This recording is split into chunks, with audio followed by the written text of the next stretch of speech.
Hello, नमस्कार विद्यार्थी मित्रांनो.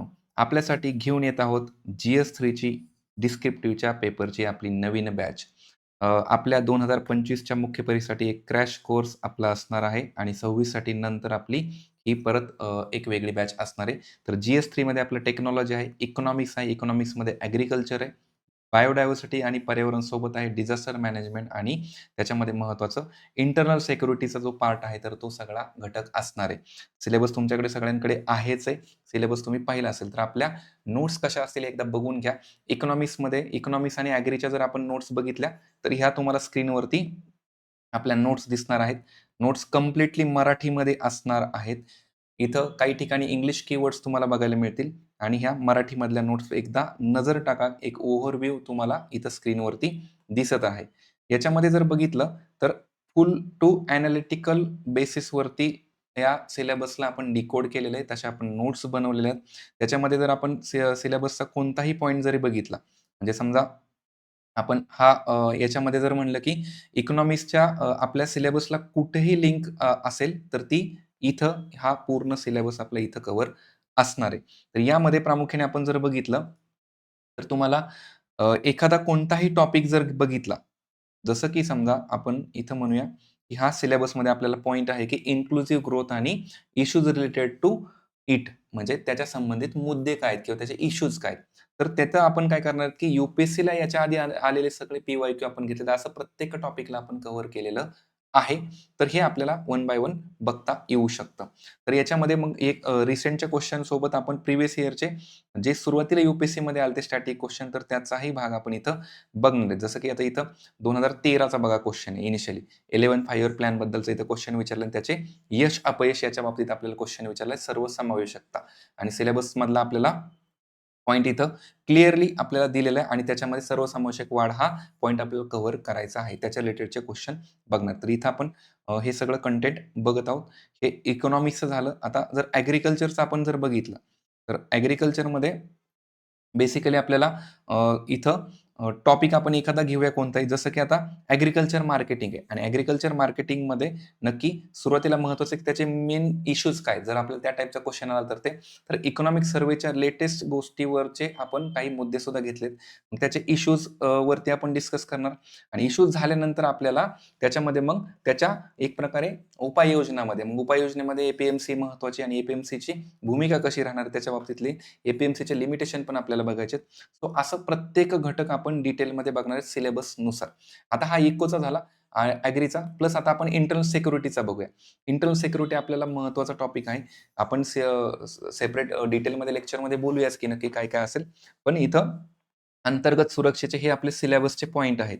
तर या सिलेबसच्या पॉइंटवरती आपण काय केलेलं आहे, तर आपल्या पुन्हा एकदा ह्या मराठीमधल्या नोट्स डिटेलमध्ये कव्हर केलेल्या आहेत. तर नोट्स भरपूर मोठ्या आहेत, पण तुमचा ओव्हरऑल सिलेबस कव्हर करणाऱ्या ह्या नोट्स असणार आहेत. जसं की आता समजा तुम्ही एखादा टॉपिक बघितला. टॉपिक काय आहे समजा, की अतिरेकवादाचा विकास आणि प्रसार संबंध म्हणजे थोडक्यात काय लिंकेजेस बिटवीन डेव्हलपमेंट आणि एक्स्ट्रीमिझम किंवा आपण त्याला आतंकवाद म्हणतो.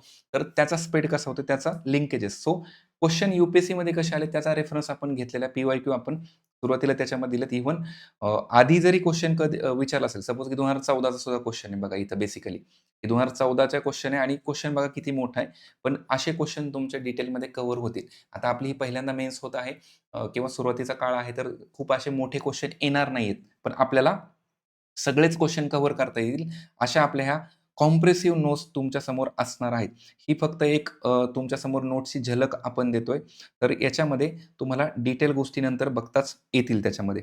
आणि प्रत्येक पॉइंटला आपण काय केलेलं आहे, की सपोज आता इथं एक पॉइंटवर आपण पुन्हा डिटेल बोलूया. जसं की समजा आपण वरती याच्या टॉपिकबद्दल बोलू, की जो काही इश्यू असेल त्याच्यामध्ये प्रामुख्याने आपण प्रत्येक अँगलने मग याच्यामध्ये घटनात्मकदृष्ट्या काही उपाययोजना आहेत का? मग घटनात्मकदृष्ट्या आता हे एक्स्ट्रीमिझम त्याच्या संदर्भाने आहे किंवा मग कायदेशीररित्या काही गोष्टी आहेत का आपल्याकडे? आपण त्याला लीगल उपाययोजना म्हणतो. मग त्या लीगल कुठल्या-कुठल्या आहेत? किंवा मग ॲडमिनिस्ट्रेटिव्ह काय नक्की घटक आहेत? प्रशासकीय घटक आले त्याच्यामध्ये.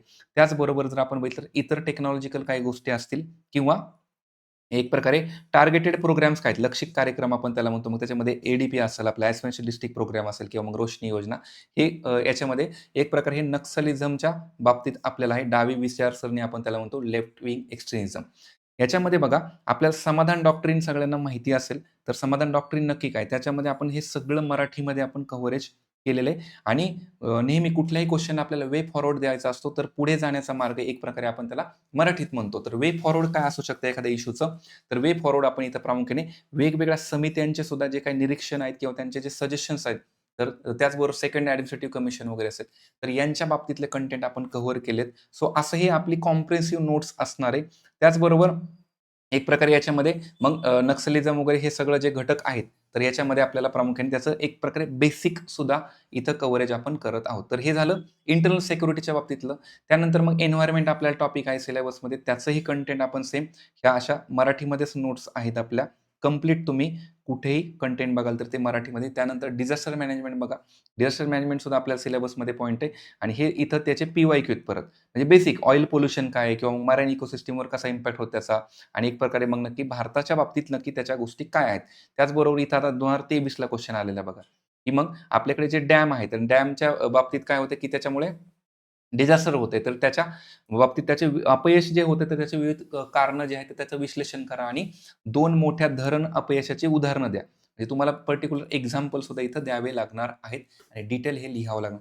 तर असं भरपूर कंटेंट आपण याच्यामध्ये कव्हर करणार आहेत. ज्या ठिकाणी आवश्यक तिथं आपण काही फ्लोचार्ट्स असे घेतलेले आहेत, काही डायग्राम्स आपण दिलेले आहेत. तर ते सुद्धा आपल्याला कव्हर करायचं. तर हे एक बेसिक फक्त होतं इंट्रोडक्शन, की साधारणतः आपल्या नोट्स कशा असतील किंवा बऱ्याच जणांना म्हणजे आपण हे काही एक प्रकारे थोडंसं उशिरा लॉन्च करतोय कारण का आपलं कंटेंट रेडी नव्हतं म्हणून आपण इनिशियली सुरुवात केली नाही. तर तुमचे रिस्पॉन्सेस कळवा आणि मॅक्स रिस्पॉन्स असेल तर मग आपल्याला एका क्रॅश कोर्सला जाता येईल कारण का याच्यासाठी बराचसा वेळ लागू शकतो. तर तसं आपण एकंदरीत प्लॅन करतोय. तर पाहूया कसं होतंय. हा जो पूर्ण GS3चा सिलेबस आहे, तर तो आपला 250 मार्कांना आहे. तर 250 मार्काच्या सिलेबसला कसं करता येईल त्यानुसार आपण प्लॅन करूया. तुमचे सजेशन्स नक्की कळवा किंवा तुम्हाला नक्की या सब्जेक्टमध्ये काय हवंय. ॲन्सर रायटिंग सुद्धा आपण याच्यामध्ये करून घेणार आहेत. तुमचे ॲन्सर्स चेक करणं हे सुद्धा महत्त्वाचं आहे. फक्त सिलेबस कव्हर करणं हे पॉइंट नाहीये. तर तुम्ही लिहिलं पाहिजे आणि तुमच्या लिहिलेल्या गोष्टी इम्प्रूव्ह झाल्या पाहिजेत. तर आपण करूया सगळ्या गोष्टी. तूर्तास इथं थांबूया. आपल्या पूर्ण कंटेंटच्या लेक्चरमध्ये आपण भेटूया. थँक